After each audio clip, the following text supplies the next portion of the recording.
And do not get it confused. I'm not a scholar or a preacher. I'm just a regular dude who makes mistakes too. But we are reflections true. जी मैं बताता हूँ आपको।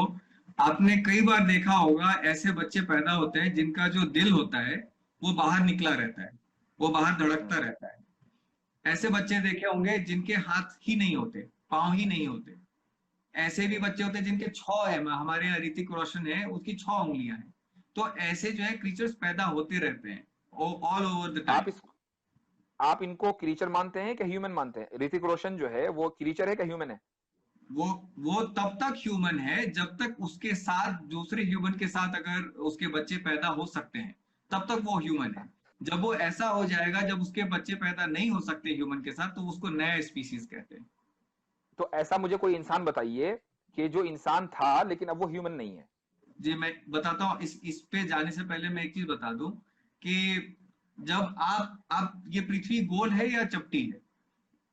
वो कैसी भी है, मुझे पहले एवोल्यूशन की तो बात मैं बताइए। उसी पे आ रहा हूँ, मैं आपके ही सवाल पे आ रहा हूँ। तो इसके लिए ये जवाब आप प्लीज दे दें कि आपको दुनिया गोल लगती है या चपटी? हमारी दुनिया हकीकतन गोल है जी। लेकिन जब आप अपना गेट खोलते हैं, जब आप अपना दरवाजा खोलते हैं, तो आपको क्या गोल दुनिया नजर आती है या चपटी नजर आती है? अगर मेरे घर के आगे दीवार है तो मुझे सीधी नजर आएगी, और अगर मेरे घर के आगे मैदान है जिसमें अप्स एंड डाउन्स नहीं है तो मुझे दुनिया गोल नजर आएगी।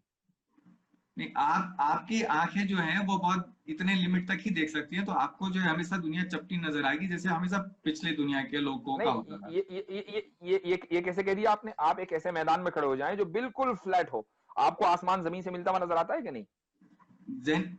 वो फिर आपको फिर भी वो स्ट्रेट ही दिखेगा, आपको ये नहीं, वो कर्व नहीं नजर आएगा। समझ रहे हैं आप? कर्व नहीं नजर मतलब आएगा। हमें तो नजर आता है और आपको नजर नहीं आ रहा है, ये क्या बात हुई? एक फ्लैट मैदान में आप पहाड़ के ऊपर चले जाएं, ठीक है, सामने सूरज गुरूब होता है, तो आपको आसमान जमीन से मिलता हुआ नजर आता है कि नहीं? मतलब ये तो एक कॉमन सेंस की बात है, इसको तो मुझे समझाने की जरूरत ही नहीं होनी चाहिए। नहीं नहीं नहीं नहीं, बिल्कुल बिल्कुल नजर आता है। मैं ये कह रहा हूं कि आप जानते हैं ना कि जो पुराने लोग थे वो दुनिया को फ्लैट मानते थे। ये आप जानते हैं या नहीं जानते? नहीं नहीं नहीं, ये आपने कैसे कह दिया? कैसे कह दिया कि पुराने लोग ऐसा करते थे? एक आदमी ने लिख दिया, मसलन किसी साइंटिस्ट ने, कि जी दुनिया जो है वो फ्लैट है, इसका मतलब सारी दुनिया मानती थी कि दुनिया फ्लैट है? जनाब, पूरे हमारी हिस्ट्री पड़ी हुई है जहां पे जो है, मतलब गैलीलियो को इसलिए मार दिया गया कि वो ये उसकी उल्टी बात करता था। खैर खैर, मेरा पॉइंट, हम वापस से पॉइंट पे आ जाते हैं। मैं गैलीलियो को कह रहा हूं कि एक आदमी ने कह दिया तो इसका मतलब ये नहीं कि सारी दुनिया उसी तरह मानती थी। नहीं, कुछ लोग उसको मानते नहीं होंगे, मानने हजार लोग वाले मानते थे और उसको होंगे, खत्म कर दिया गया। रोमन एम्पायर मानते होंगे। सुने, हम दूसरे डायरेक्शन में जा रहे हैं। मेरा पॉइंट बस इतना था कि जब आप दरवाजा खोलते हैं, आपको जितना नजर आता है आप उसके बेसिस पे इंफर करते हैं। तो आपको जितना नजर आता है उसके हिसाब से आपको पृथ्वी फ्लैट लगती है। मैं यहाँ पे जितने तमाम ऑडियंस हैं उनको मैं कहूँ कि अपना दरवाजा खोल के बाहर देखें, ऊंचाई पे भी चले जाए, तो उनको दुनिया फ्लैट ही नजर आएगी। लेकिन हमें जानकारी ये है कि फ्लैट नहीं है। पॉइंट ये है कि आपकी जिंदगी जो है वो कितनी लंबी है, कितने सालों की है? 100 साल की है। देखिए, मैंने भी आपको कहा कि जब आप दरवाजा खोलते हैं ना, तो आप ये नहीं कहते कि पृथ्वी जो है वो फ्लैट है, आप ये कहते हैं कि जितना मुझे नजर आ रहा है वो फ्लैट है। पृथ्वी तो फिर भी गोली है, वही उसकी बेसिस पे जितना आप मुझे नजर आ रहा है। वही एग्जैक्टली। तो आप जो इंसान को शेर बनते हुए नहीं देख रहे हैं या किसी और क्रीचर में बनते हुए नहीं देख रहे हैं, क्योंकि आपकी जो जिंदगी है ना वो इतनी छोटी सी है, और ये जो कायनात है वो उसकी जिंदगी इतनी बड़ी सी है। तो जब आपकी बहुत जिंदगी अच्छा। इतनी लंबी होती तो आपको नजर आ जाता है कि ऐसे ऐसे जो ये क्रीचर इसमें कन्वर्ट हो रहा है। लेकिन आपके सवाल का मैं एक और जवाब दे दूं, फाइनल जवाब दे देता हूं। एक क्रीचर है, एक स्नेल है, एक वो मैं आपको जगह अभी भेज दूंगा। एक खलीली नाम है उन साइंटिस्ट का। उन्होंने एक क्वांटम थ्योरी और इवोल्यूशन पे एक प्रोग्राम बनाया है, जिसमें वो एक जगह पे, एक आइलैंड पे गए हैं। वहां पे एक स्नेल होता है। जो स्नेल है उसके बॉडी में एक काला रंग का एक मतलब लाइन रहता है, जैसे इस तरीके से एक लाइन रहता है, आपने कार के ऊपर एक लाइन देखा उस तरह का।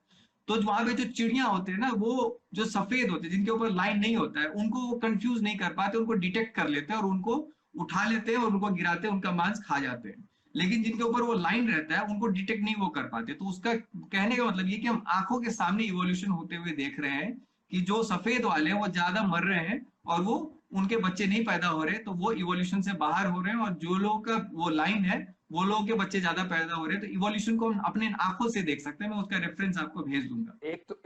एक तो ये बात बगैर रेफरेंस की, और जब तक कि जाहिर पूरा कॉन्सेप्ट अभी क्लियर नहीं है, बात इंसान पर आ जाए। आपने ये कहा कि चूंकि हमारी उम्र इतनी नहीं है, हम जल्दी मर जाते हैं, तो हम किसी इंसान को किसी दूसरी चीज में एवोल्यूशन के प्रोसेस के थ्रू जाते वो नहीं देखते। यही मेरा जवाब है कि क्या आपने हम लोगों को बंदर देखा था कि हम बंदर थे, उसके बाद अचानक इंसान हो गए? आपने खुद देखा? वही मैं बता रहा हूँ कि बंदर का हमने नहीं देखा, सामने में जो है ये जिस जिस चीज की मैंने बताई आपको वो है। मैं और ऐसे मतलब ये मैं आपको बता रहा हूँ, ये लाइव एग्जांपल है, मतलब अभी हम इसको ऑब्जर्व करते हैं। जो लोग एवोल्यूशन को मानते हैं, दरअसल वो कंफ्यूज्ड हैं। क्यों? इसलिए कि वो एवोल्यूशन को, सुनिए मेरी बात सुन लीजिए, वो एवोल्यूशन को बगैर देखे मानते हैं। आपने अपने आप को या मुझे या किसी भी दूसरे इंसान को जिसको आप ये कहते हैं कि वो बंदर था, उसको बंदर नहीं देखा। आप खुद देखते हैं अपनी आंख से कि वो एक इंसान से पैदा हुआ है, ठीक है। दूसरे कि आप किसी एक इंसान को पूरी दुनिया में ये पिन पॉइंट नहीं कर सकते कि भाई ये बंदर था, या आप किसी ऐसे इंसान को नहीं जानते कि जो बंदर था, किसी भी एक इंसान को नहीं। ये आप सिर्फ इस पे बिलीव करते हैं। नहीं, हमें तो सुने, हमें नजर तो आता है कि मैं अपनी बात मुकम्मल कर लूं। जबकि जो लोग एवोल्यूशन की थ्योरी पर बिलीव करते हैं, वो हर चीज को ऑब्जर्वेशन के बाद बिलीव करते हैं। एक तरफ तो आप ये कहते हैं कि अल्लाह को इसलिए नहीं मानते कि हम ऑब्जर्व नहीं कर सकते, दूसरी तरफ आप एवोल्यूशन को बगैर ऑब्जर्व किए मानते हैं। नहीं, तो हम बिना ऑब्जर्व किए हुए नहीं मानते। हमारे पास बकायदा उनके प्रूफ्स हैं, उनके फॉसिल्स हैं, उन हड्डी के बेसिस पे जो है मानते हैं कि ये इस तरीके से इवॉल्व हुआ होगा। और अगर आपका एवोल्यूशन का एविडेंस ऋतिक रोशन की छठी उंगली है, तो इससे आप अंदाजा लगा लीजिए कि वो एविडेंस कितना कमजोर है। कमजोर नहीं, वो तो बहुत स्ट्रांग एविडेंस है। दूसरा केस बना दिया। आप मुझे बताएं, अल्लाह को जो है क्या पड़ी है कि किसी को 6 उंगली बना दें, ठीक है, किसी को गे बना देते हैं। अल्लाह तो नहीं चाहते ना कि गे सेक्स जो है वो तो आपके कुरान में अलाउड नहीं है। जब अल्लाह नहीं चाहता है कि गे पैदा हो, फिर क्यों पैदा होते हैं? मैं समझता हूं कि हमें एट ए टाइम एक सवाल को करना चाहिए, उसके ऊपर भी मैं जवाब दूंगा। पहले आ जाइए 6 उंगली पर ऋतिक रोशन की, कि अल्लाह ताला नहीं चाहते कि किसी की 6 उंगली पैदा हो। अल्लाह ने चाहा जब भी तो 6 उंगली हुई है, अगर न चाहते तो उसकी 5 ही होती। मैं ये कहता हूं कि हमारी नाक यहां पर है, ठीक है। अगर सारी दुनिया की नाक उसके पीछे होती ना, और एक आदमी की नाक सामने होती, तो सब उससे पूछते कि तुम्हारी नाक सामने क्यों है? भाई इसलिए कि आप सबकी नाक सामने देखते हैं, इसलिए आप उसको अच्छा समझते हैं। आप सबके 5 उंगली देखते हैं, इसलिए समझते हैं कि 5 उंगली ही होती होंगी। अल्लाह ताला ने एक आदमी को 6 उंगली दी थी, तो आप उसको कह रहे हैं कि नहीं, अल्लाह ने नहीं चाहा इसके खुद ब खुद। अल्लाह ने चाहा तभी तो उसके 6 उंगली हुई है। इसीलिए आप उसको डिफेक्टेड ह्यूमन तो कह सकते हैं। एक बच्चे का दिल बाहर है, उसको आप डिफेक्टेड ह्यूमन कह सकते हैं, लेकिन आप उसको ह्यूमन स्पीशीज से बाहर नहीं निकाल सकते।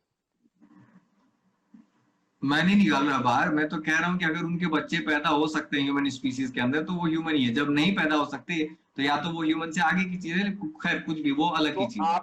आपने उसकी एग्जांपल दी, इसलिए मैं उस पर आ रहा हूं। मैं आपने जो कि ऋतिक रोशन की उस बच्चे की जिसका दिल बाहर होता है, उसमें उसकी एग्जांपल आपने एवोल्यूशन के तहत दी है, इसलिए मैंने उसका जवाब दिया।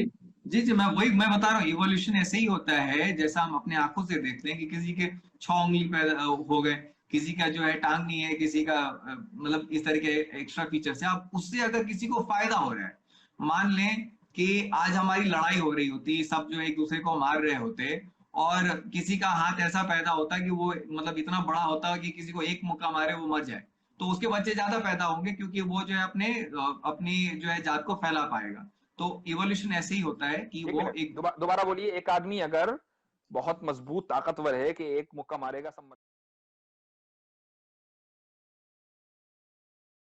Like a moon set sail on the heaven seas, through the dark night riding on the light.